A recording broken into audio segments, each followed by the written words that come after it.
Years ago, my dad met Harold through mutual friends, and they hit it off. I was 18 and in college when I met him, and we never had a close relationship.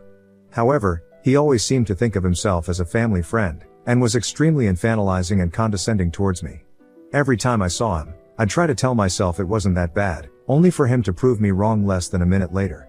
Harold would disrespect my boundaries, say things like "You're not 19, you're a baby," while I was talking to other people, and patronize me, my education or my hobbies whenever he had the chance. He always noticed that annoyed me, to which he'd playfully ask if I hated him. I always said no, but only for my father's sake. The final straw came the day Harold interrupted a barbecue to say, "I really like you, even though you're an impolite brat." I was 20 years old. I'd been quiet all day, working on a paper during the barbecue, but replied patiently and politely whenever anyone addressed me. And even if that hadn't been the case, I knew he didn't have the right to talk to me like that. After that, I started making an effort to avoid any events I knew he'd be attending. Yesterday was my father's girlfriend's birthday. They threw a small lunch party at my dad's apartment. I went there with my fiancée and our 6-month-old son. Harold was there. I hadn't seen him in months, but he still talked to me as if I was a dumb child. Never mind that I'm engaged, a mother, and 26 years old. I spent the whole party ignoring his helpful advice about me being too young to get married or be a mom. It helped that most of the other guests seemed to disagree with him. My baby spent most of the afternoon sleeping. There's a bassinet in my old room. He woke up hungry, so I went to breastfeed him and excused myself from the party for a while. I got back to jokes and comments, all from Harold, about how I was probably struggling if my son was managing to leech me away for so long.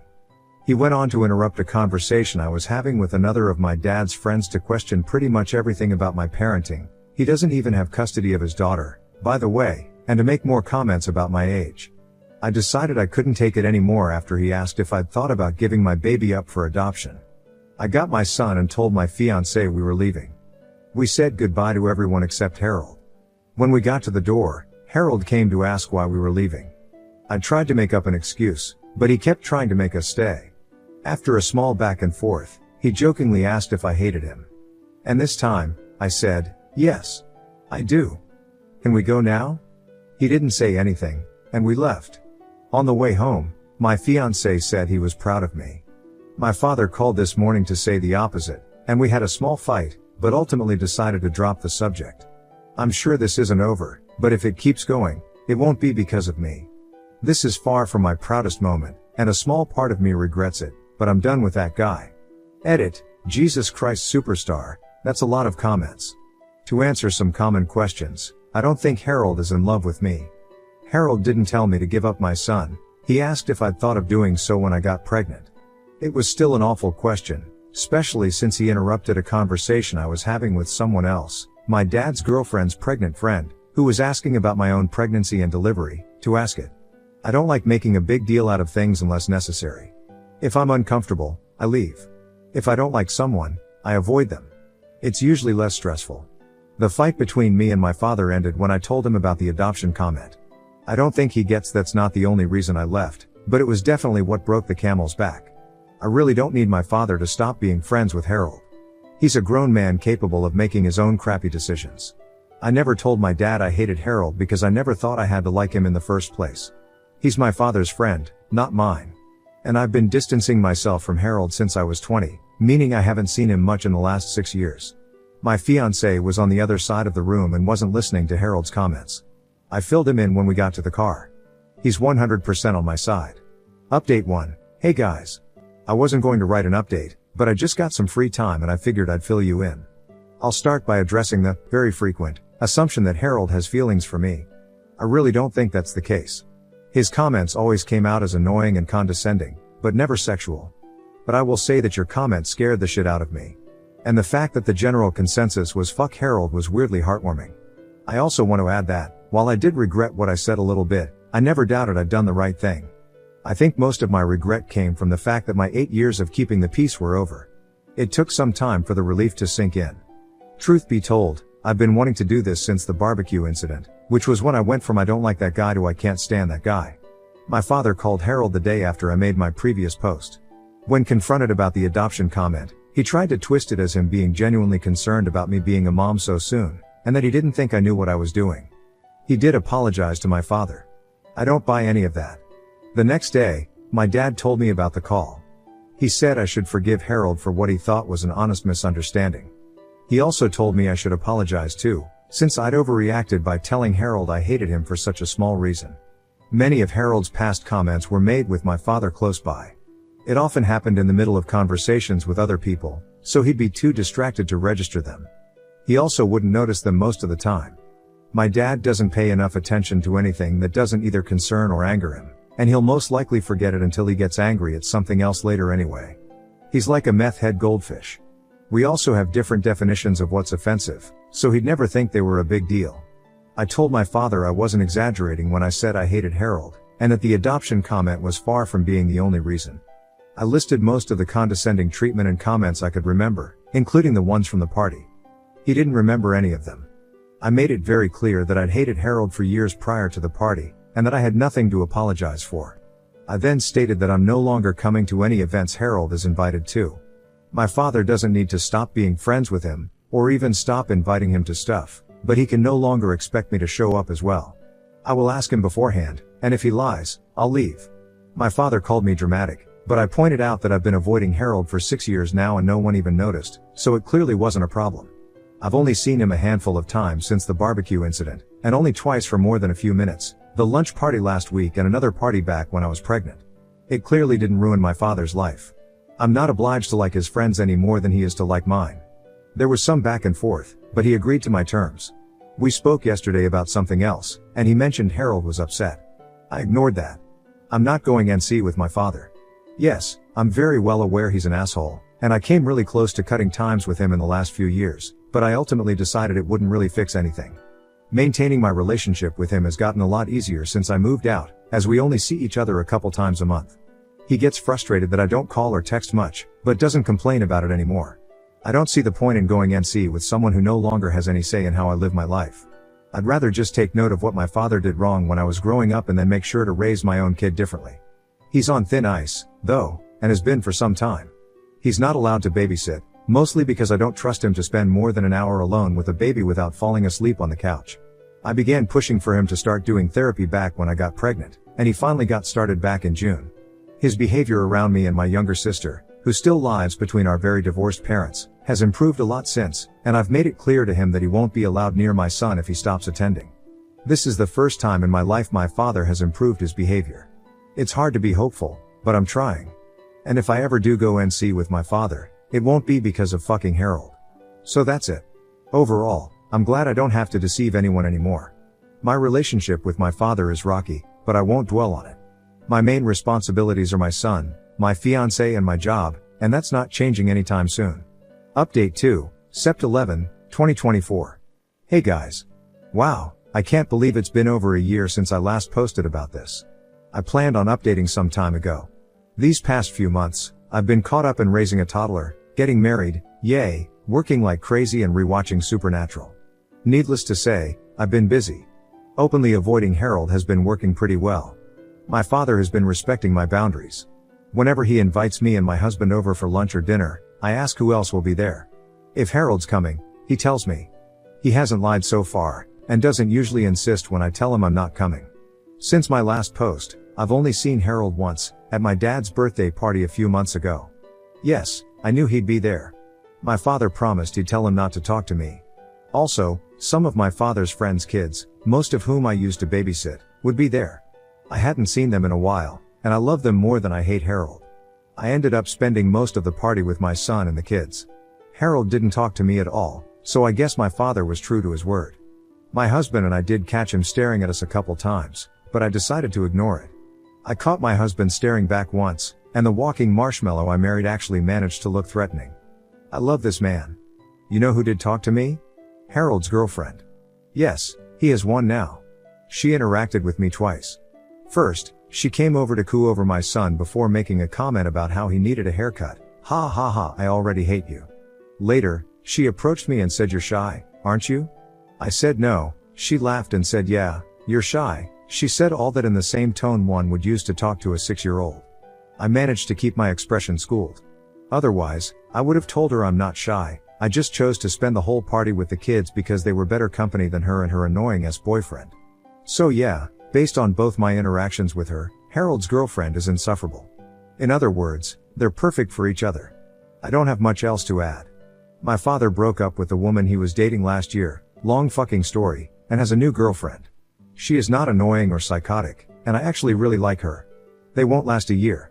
My relationship with my father is still not perfect, by the way, but it has improved. He's actually started apologizing to me a lot more often. I don't know whether it's the therapy or the fact that motherhood has apparently made me terrifying, but I'll take it. And I'll give credit where it's due, he's a very good grandfather. I'm also glad my father is respecting this Harold boundary. I very much don't want this man in my life. Honestly, I'm pretty satisfied right now. My little boy is thriving. Part of me really misses the baby times, but I grow prouder and prouder every day. Getting to know my kid has been fantastic. Next story, brother's best man speech at our youngest brother's wedding was just him mocking me for 5 minutes, calling me the prototype child and bragging how they bullied me growing up. My youngest brother, let's call him Phil, got married today and the ceremony was absolutely beautiful. His bride was stunning and everything was great and well done. His best man was our other brother who I'll call Jack. My wife and I weren't part of the wedding party, which is fair because we didn't ask them to be in ours 5 years ago. After the ceremony we did the pictures and a cocktail hour. It was nice to talk to some out-of-town family and old family friends, and Jack and I were talking about the day they all had. Very eventful for my now sister-in-law, but that's another story. And then everyone was called inside for the reception. We go in, and have dinner. My wife and I were starting to get kinda tired, but I told her I really want to hear Jack's best man speech, so we agreed to wait. I wish we hadn't. Jack goes up, introduces himself and starts his speech. Well, about 34 years ago, Mom and Dad got married and decided to try for kids, and they started with the prototype, my older brother. I should have known where this is going. He continued, they realized that hey, they can do better, so they got it right the second time. Me. Mr. Perfect. And I was. Our grandfather would call me Crusher because I would beat up on my older brother as a toddler. We were always opposites and didn't really get along a whole lot. So Mom and Dad decided they needed someone to help him out, and so they had this guy. Now when he came around I was like, yeah, he seems alright. So growing up we terrorized my older brother. Good times. He continued his speech, but I was kinda checked out at that point. I was, and still am really upset about it because I have always been the butt of all the jokes in my family. My brothers, my cousins, even my parents. I'm the different one. I'm very emotional and empathetic, which is a blessing and curse. I'm overweight, they're both athletes. Phil actually works for an NHL team. I enjoy D&D, reading and being a nerd. They like sports and outdoors activities. You get the idea. I get up and my wife goes to the bathroom before we decide to leave. Jack finds me and is like, you good? I meant to say at the beginning of my speech that I apologize because my older brother is probably going to get upset. I just look at him and say, you're good. But I would have appreciated a heads up that that's what you were gonna do. He looks at me and just goes. If I did that, I wouldn't have gotten the genuine reaction. I just walked away, met my wife, and we left. I asked her, am I crazy? Was his best man speech really just a ton of shots at me? She said it seems like he was trying to be funny, but not everything landed. And yes, you were the butt of his jokes. I drove home pretty much in silence. I'm tired of always being the butt of all the family jokes. We're supposed to have lunch with extended family tomorrow, and the only reason I'm going is because I only see these family members maybe once a year. I don't want to see Jack, or really anyone else from my immediate family. Do I have a right to be upset, or am I being overly sensitive? Update 1, November 25, 2024. Before I talk about the lunch, I'll share what happened to the bridal party as it becomes relevant why Phil didn't come.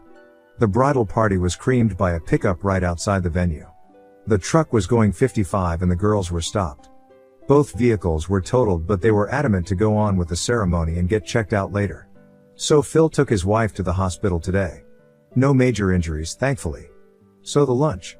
My wife sat down with the family and we were all chatting. At one point, my uncle goes, Phil's speech was very sweet. I couldn't have given that without crying. My mom says, yay, he had something prepared because he practiced it with me and he changed it after the wreck. Jack piped up, hey, I had a good speech too. My dad just says it was a good speech. It was all about op. I just got angry and said I thought it was weird that it was so focused on someone who wasn't even involved in the wedding. He and my dad got quiet, and then just continued their conversations with the people next to them. I avoided eye contact with Jack and we left about 15 minutes later. My wife and I went home and just proceeded to relax since we're finally getting a break from our students. We teach upper elementary. Jack tried to call me. Once. I let it ring. He didn't leave a VM. Then about an hour later, my grandma called asking how lunch was and she could tell I was upset in my voice. When she asked what's wrong, I told her about being upset with Jack. She said, I don't think your brother meant it, and I just go, then why bring it up? This is all the time. And then everyone wonders why my wife and I don't come around as often or leave early at events. I'm tired of it. She was calm and said, well, your brother can't give a speech and he thinks he's funny, but he can't make jokes without insulting someone. Have you told him and your parents how you feel? I said yes, and that it hasn't changed for years. She just says y'all are gonna have to work this out. I told her that I don't want to talk to him right now, and she goes, I know, I understand. You and I are just the afterthoughts, kid. Grandma and I are two peas in a pod and very similar, so that's where we're at. Thank you for the comments and the DMs. Update 2, November 26, 2024. Jack tried to gaslight me. I let things sit for a few days and decided that I was in a good headspace to send Jack a text. Hey, I've seen your missed calls and I am not ready to have a conversation right now. I need you to know that you really hurt me on Saturday. Your speech was nothing but jabs at me for laughs in front of friends and family. Then to tell me that you didn't give me a heads up because you wanted a genuine reaction made me feel even worse. I have been upset all weekend about this because nothing that was said felt like it was about Phil and his new wife, but how you would take shots at me growing up and then got Phil to join you. I told you that we were good at the reception because I wasn't going to make a scene at Phil's reception. They already had a rough day. But then for you and Dad to bring it up again Sunday at lunch, and for Dad to even admit that the speech was all about me, it brought the hurt out to the surface and I couldn't stay quiet. You and Phil are my brothers, and I will always love you too. Right now though, I can't have a conversation with you while I'm this hurt. I can be civil and cordial with you at family gatherings, but nothing more. These jabs and prods at my expense have gone on too long and they continue to drive a wedge between us. I am asking for 2 things. 1. Please stop with the teasing and jokes at my expense. 2. Give me some time to cool off from this. Time will help to mend this, but right now, I'm not ready for that conversation. I'll see you on Thursday. Love you, he responded a few hours later. I've talked to a bunch of people about this already and everyone I talked to said that there was nothing wrong with my speech and I didn't say anything to degrade you, or your character. I think you took everything I said way out of context and you are way overthinking everything. The other thing I was also told is that the best man speech is supposed to be a joke and never taken serious. Also, I've also been told by many people that they have heard similar speeches. Mom and Dad wanted a child, then they had me, the perfect child, and the third one was a complete accident. Nothing I said was hurtful or demeaning. Also, why is it that if they said if I took you out and said, our cousin's name, or someone else, then the speech is fine? That tells me that you personally think there is a lot of truth and you really don't know how to actually just have a laugh. Growing up I always hated that stupid nickname Crusher, and you know that. What was said that was so hurtful exactly? And Dad never said the speech was about you. I was angry and my wife could see I was on the verge of tears. I called my grandma and asked to go to her house to talk. When I got there she goes, so what's up, kid? You know, Jack feels really bad about this situation. He was talking to me about it last night and I go, really? Because that's not what this text says. I read her the conversation and she just goes, he's an ass that doesn't want to admit he's wrong. We talked for a little while longer and she's like, you are not overreacting here. If this was a one-time thing, I would say you are. But you have been putting up with this shit all your life. We finished talking, I helped her fix her phone to car connection and went home, not feeling better but feeling validated. A few hours later Phil called. We were checking in on how his wife was doing and she goes, like, I got hit by a truck. Lol, I'm glad she can kinda laugh about it. He goes, we actually wanted to check on you and see how you were doing. We noticed you guys had left at some point without saying goodbye. I apologized for it and told him no, I wasn't okay. I read him and his wife the text messages and his wife just goes, that's bullshit. We talked yesterday and I ripped into him. His speech was not appropriate and you were definitely targeted. Phil added in, at first, I didn't see a problem, but when the two of us drove home and talked I could see how it could have been taken and we're both really sorry that was done at your expense. We talked a little longer and ended with his wife saying, we got your back on this one. Jack's a bully and I get why you and your wife don't come around as often to be around that. Just know that I DGAF what his opinion is, and a lot of the time when you guys leave things, I call him out on his shit he says to and about you. Phil echoed her and we said goodbye and we will see each other Thursday for Thanksgiving.